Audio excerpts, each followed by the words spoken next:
the province has made the decision to step in and also though to ensure that the partners have a voice in the park. Well, it sounds like you're saying that the park, you're linking the deterioration of the park to the fact that the city and the university had a role in governing it? No, I didn't say that at all. There has been a board in the past making decisions on the park, and there will be a board going forward making decisions in the park. We don't see, the members of the public will not see any change in the park, but we believe that the new governance model will be more streamlined and more effective in terms of the maintenance and operations of the park going forward.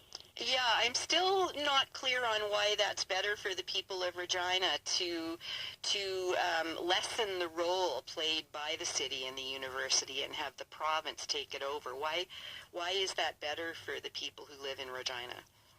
We're not lessening the role. We're still partners in the park, and as I say, there will still be an advisory board. The numbers may have shifted in terms of total number of members of the board from each of the partners, but it is still a board.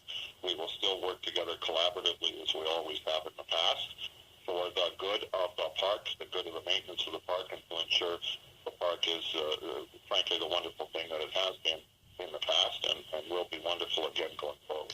There have been a lot of concerns raised about commercial ventures in the park. Where do things stand right now when it comes to what is being considered? There are certainly builds that have been in the process here in the past. That won't change. So there's been a master plan in the park for the park since 1913. That master plan is updated every 7 years. That master plan will continue going forward. 2013, yeah. Okay. Go ahead. Sorry? I'm sorry, I thought you said 1913. Yeah, the original master plan in the park was created in 1913. Okay. And there have been master plans updated on a regular basis over that last 104 years. There will be a master plan process going forward as well, just the same as it has in the past. It'll be updated every 7 years. That master plan lays out the rules as guidelines for structures, infrastructure, and landscaping in the park, and that process will continue. Right, but what currently is under consideration when it comes to commercial ventures in the park? What currently is being considered?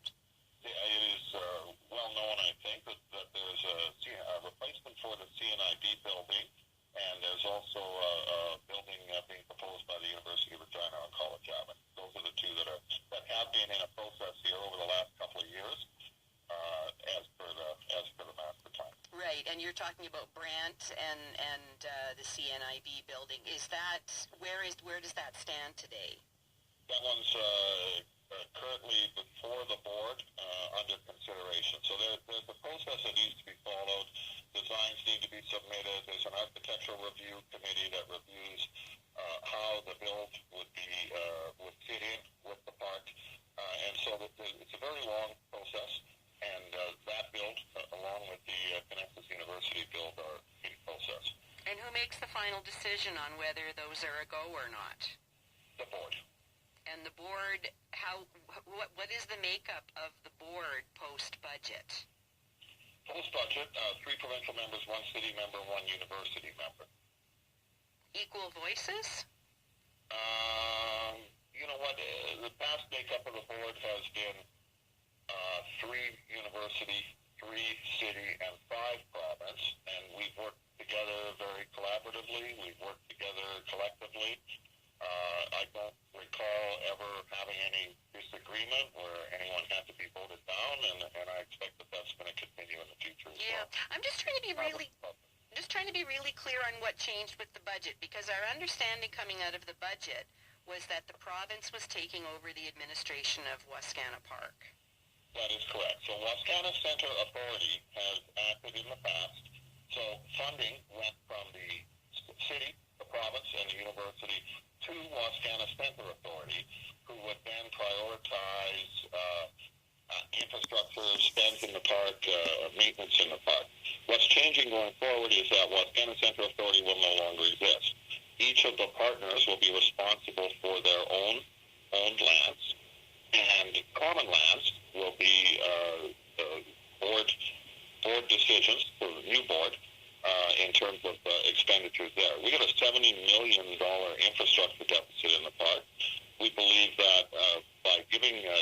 authority to each of the partners on their own lands will be able to better prioritize spending in the park to address that infrastructure deficit, and we'll do it collaboratively and collectively. What plans are there to deal with that infrastructure deficit right now? Well, I can assure you it's not going to get fixed in a year, a $70 million problem. There are sewer lines collapsing underground. There are roadways that are in dire need of repair.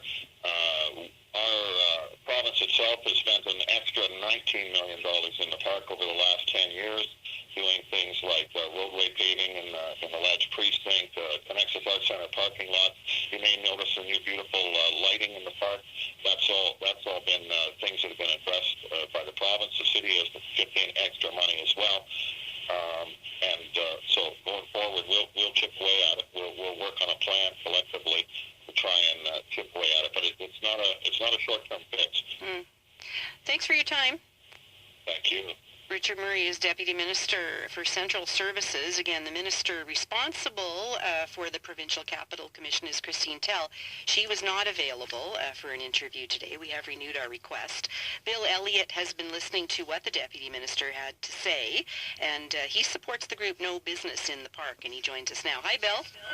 Good morning, Sheila. You got your radio on there or something? Get you to turn it down? I've got the speakerphone off and back on a regular phone. All right, good. Can you tell us what you think of what you just heard? Well, there's certainly lots of room for discussion on this one. The thought that just popped into my head and has been I've been thinking about the last couple of days is what about the checks and balances that have been built into the park? The project that we became concerned about was the commercialization within the park, the development of the new Connexus Center with 80,000 square feet, and the CNIB redevelopment project, adding another 80,000 square feet into the park with a couple of hundred employees in each building, all the traffic and problems that go with it. We've got such a beautiful park. There were checks and balances built into the Wascana Center Authority Board of Directors, and we're not sure that they've been completely followed as was intended. There were public hearings held on these projects by the builders of the projects, but not by the Wascana Center Authority itself, who really should have public, independent, outside input into development within the park. So, again, the checks and balances that should be built into this to represent the views of the citizens of the community who use the park, how are those going to be respected and dealt with in an appropriate manner? What does the change in the budget represent to you and what you and the people who are with you, what you stand for? What do you see in the budget that is linked to this?